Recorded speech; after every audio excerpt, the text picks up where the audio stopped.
Hello, friends, and welcome back to r/MaliciousCompliance. Let's start our video with the story of the potential witch next door. But before we begin, don't forget to subscribe to our channel if you're new here, and turn on notifications so you don't miss a new video every single day. Here we go. We discovered our neighbor is our plant killer. We're renting a place which has a bit of green on the side of the house protected by a fence. So basically, wall, green, fence, path. We're on a busy street and can't open our window blinds because everyone can see inside. So when we moved in, we thought we would plant trees to hide our windows. So we did that for one window, and our tree died. Our effing $80 tree died, as well as the grass around. Like, that was an investment. We're not rich, and in our mind, that was a great solution. More nature and privacy. We never understood why. We just took off our dead tree and let the green bit like that. Later, weeds started to grow, but we don't care much. We pulled them off when we think about it, just basic maintenance. And one day we realized the weeds are all dead, like something has been sprayed on, and that's not us. Weird, but we just ignored that. And now, 2 years later, we're a bit less broke, and I'm planning on making a green area more appealing. I see what? One of our neighbors spraying, I don't know what, on our weeds. She isn't our direct neighbor, a house is separating us. She's a crazy lady. She acted like a Karen against my partner so many times, and when I show up, she's all apologizing. Our theory is she hates men. She always looks at my partner and her housemate, both men, with so much hate in her eyes. Anyways, I guess even if we're not the owners of the house, she's still violating the property we're on, right? I find that a bit effed up. I don't know if she does that thinking she's helping us with our weeds, but like, on the other side, she killed a tree we planted. So is she just a grumpy, annoying lady? I'm probably going to leave a note in her mailbox asking what she sprayed, because I'm still planning on planting nice plants there. If our soil is now contaminated, it's obviously not going to work. But I'm mad for our poor $80 tree. I try hard to take it with humor, but knowing I could have spent that money on something which could have lasted longer than a week? Also weird, and now I suspect her as well, on the same area we found a little mound of dirt, small rocks, and an insane amount of snail shells. Is she a witch or something? And our second story. Pay me 2 hours now or 40 hours later to fix it, plus $40,000 in taxes. A while back, I worked as a business consultant, certified public accountant, CPA, for young and startup companies. I was hired by a food delivery service, client, think Uber Eats type delivery, with a primarily corporate clientele. After setting up the client's systems for payroll, accounting, banking, but not order entry or billing, the owner installed a new state-of-the-art order entry/billing system. The new system seemed to work fine, but sales taxes charged to clients were noticeably low and seemed to use the same rate for all cities/suburbs and counties, even though each one had different additional rates over and above the base state rate. When brought to the attention of the owner, he insisted the new software company knew what they were doing and were experts in food delivery service billing. Later learned it was a small boutique firm from out of state with a very good salesperson. When I requested access to the system to check tax rates, I was told not to waste billable hours on the new system because he was certain they knew what they were doing and he was unwilling to pay my exorbitant hourly rate to check something that was brand new. I explained if the taxes being collected were wrong, his company would be liable for any shortfall. Showing examples of taxes being underbilled were met with, "You don't know what you're talking about." As the business grew, my consulting hours dropped off, just reviewing month-end financial information with the client after closing the books each month, while making the requisite deposits of collected sales tax to the State Department of Revenue. I had no control or access over the tax rates being billed, but I did know the state frequently scheduled audits of new companies after their first year of operations. If the client was unwilling to pay for a few hours to check the system, wait until it was necessary to pay for 40 billable hours to handle a state audit.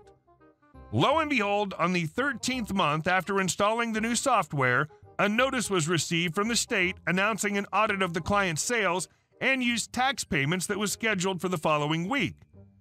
To make a long story short, it was found that the new software did in fact only bill the base state sales tax rate, totally admitting both city and county taxes. The assessment for unpaid taxes, including penalty and interest, exceeded $40,000, not including my hourly rate to work with the state auditors. More billable hours were spent by me going back to the larger corporate customers and billing them for unpaid sales tax, recovering almost half of the assessment. Most were willing to pay after my threat to report them to the state for non-payment of use tax. The client blamed me for not insisting more strongly on changing the tax rates and terminated our relationship after it was felt as much as possible had been recovered from customers. I hope you laughed in the client's face when they said this. And our next story. You want to threaten a lien on my house? Bring it on. This story begins almost a year ago. I received a call from an unknown number on my cell phone. It was an automated message to call an 888 number in regards to serving me papers. I knew right away this may have been a collection agency, Googled the number, and confirmed it. Now I have to disclose, I did have identity theft almost 20 years ago. To this day, I occasionally get calls from collection agencies trying to collect on some debt from 20 plus years ago that was cleared. Now, most of the time when I get these calls, I ask for their address to send in a dispute letter, including the accompanying data for proof that I had identity theft. Granted, they should not be calling me, but they apologize and I don't get another call. Plus, they usually mail me back and say they closed the account. Well, I go to call this person, and I've got to say the call was interesting. The woman answered, and I gave her my information. She started rattling off a debt that was back in 1995. I let her finish, and I told her that I had no knowledge and there was identity theft, and as soon as I said that, she freaked out. She kept saying she knew the debt was mine and I'm going to pay. I kept telling her that I wanted to mail a letter, but she flat out refused. When I told her I knew my rights, she said that I had the right to pay the debt. Then she said that she's going to put a lien on my huge, pretty house, her words, and she was describing the house to the letter. She also said she's going to put a lien on my Lexus that she sees in the driveway, and she said that my gate in the front won't stop the repossession. She then hung up. Now I knew better. All she did was get my info from public records and then saw my house on Google Street View. My guess is that she tried to push this intimidation on other people that know better. So far, it appeared to be a very disreputable company.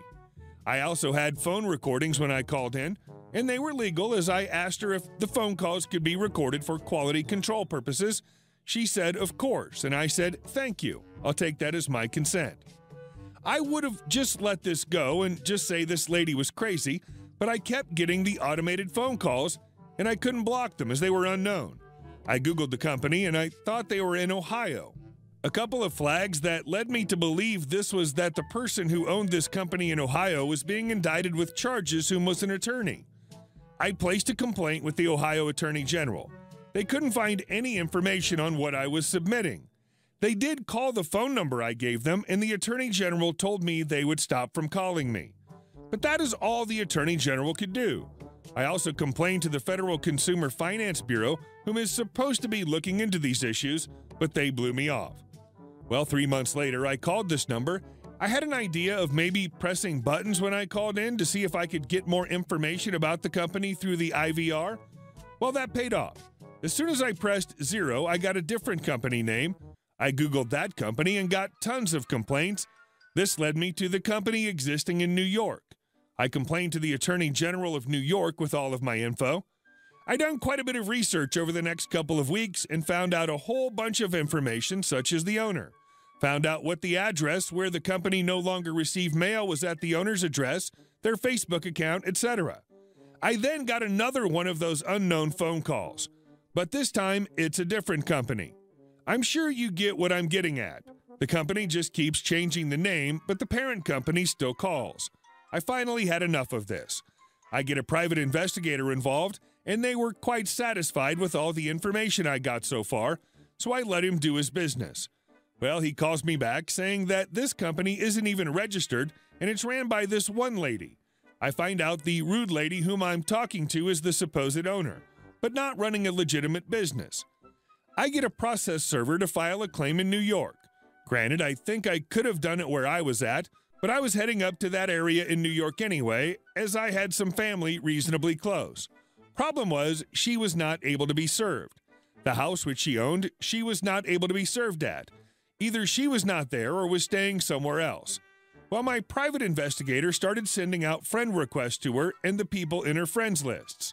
Well, her friends and then she accepted the Facebook request. My private investigator found out that she cheated on her boyfriend about a month ago since she posted that crap. The private investigator gave me an idea of trying to reach her boyfriend, and if he can lead us to serve her, I will give him $500. Well, we did that, and sure enough, we were finally able to serve this lady at her parents' house about 20 miles from where she was at.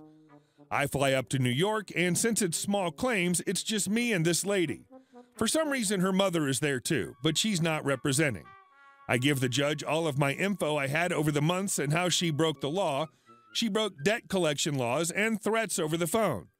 After the judge heard all the trouble I had with these calls and how she hid her identity purposely, the judge gave me the maximum amount of $3,000. In New York, small towns and villages are limited to $3,000.